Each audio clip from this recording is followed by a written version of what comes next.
Hello guys, मैं सृष्टि उपाध्याय आपका हमारे यूट्यूब चैनल BLED पे हार्दिक स्वागत है। गाइस, इसके पहले वाली वीडियो में हमने लैंग्वेज का जो मीनिंग है उसको देखा था, उसके नेचर के बारे में भी पढ़ लिए हैं और इम्पोर्टेंस ऑफ लैंग्वेज क्या है लैंग्वेज का उसको भी देख लिए हैं। तो हमारा फर्स्ट पॉइंट में एक लास्ट टॉपिक जो बचा हुआ है स्कोप, कि लैंग्वेज का स्कोप क्या है, भाषा का क्षेत्र क्या है। आज हम उसके बारे में जानेंगे। तो आज का हमारा टॉपिक क्या है? स्कोप ऑफ लैंग्वेज, भाषा का क्षेत्र। तो गाइस, आज की वीडियो स्टार्ट करते हैं। आज हम जानेंगे किसके बारे में? भाषा के क्षेत्र के बारे में, स्कोप ऑफ लैंग्वेज के बारे में। हम भाषा का क्षेत्र पॉइंट में जानेंगे, क्योंकि जब पॉइंट्स क्लियर हो जाते हैं तो उसके अंदर जो डिफाइन करना रहता है हम खुद से लिख लेते हैं। एग्ज़ाम में मेन होता है कि आपको पॉइंट्स याद होने चाहिए कि आपको हेडिंग क्या डालनी है।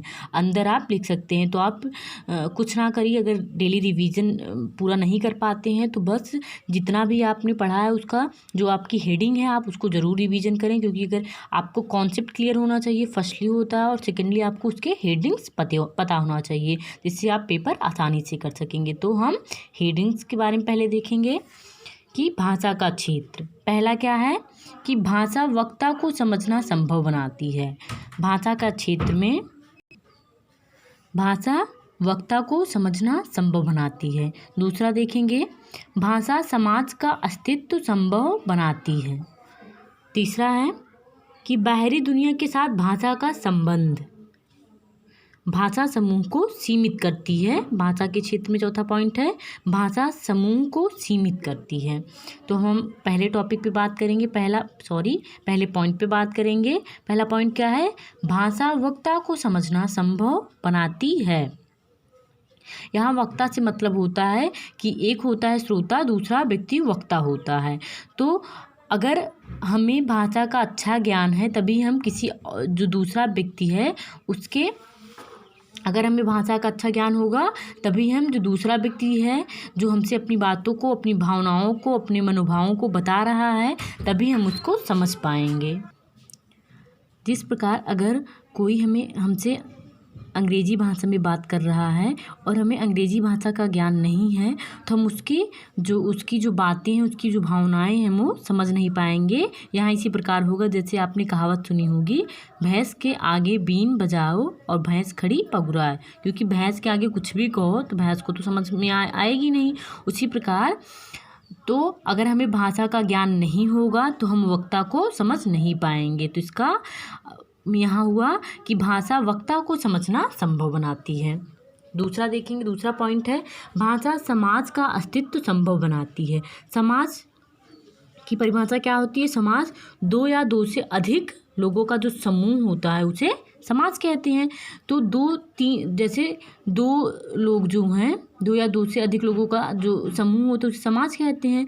दो या दो से अधिक लोग एक साथ क्यों बैठेंगे? बात करने के लिए बैठेंगे। जो किसी भी राजनीतिक, सामाजिक, आर्थिक जो भी मुद्दा हो, किसी भी मुद्दा पे बात करने के लिए बैठेंगे।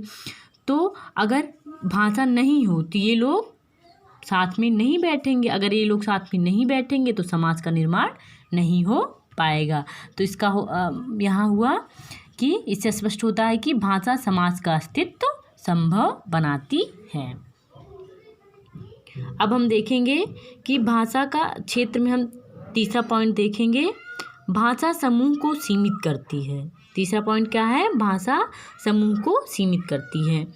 जो हमारी भाषा होती है, भाषा के कारण ही अलग अलग समूह, अलग अलग प्रांतीय जो भाषाएं हैं, उससे अलग अलग राज्य या अलग अलग देश जो भी कह लें, मतलब अलग अलग समूह बनता है। इसको हम विथ एग्जाम्पल देखेंगे कि जैसे अब समूह क्यों बढ़ते हैं? क्योंकि समूह में जब कुछ अलग होता है, जैसे हम लेंगे कि अगर एक विद्यालय है, कोई भी एक विद्यालय है, उसमें समूह ग्रुप क्यों बटेंगे?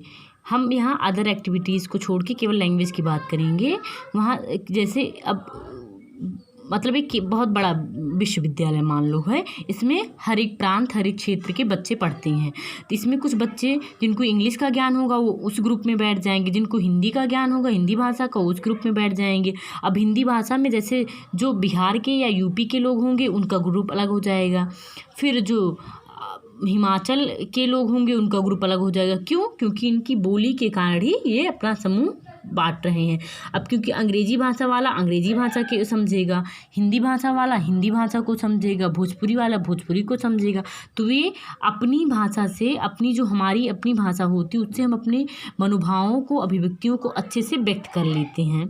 तो इसीलिए हम उस फ्रेंड सर्किल में, अपनी भाषा के फ्रेंड सर्किल में ही जाते हैं, उसी के समूह में हम जाते हैं और अच्छे से अपनी बात व्यक्त कर पाते हैं।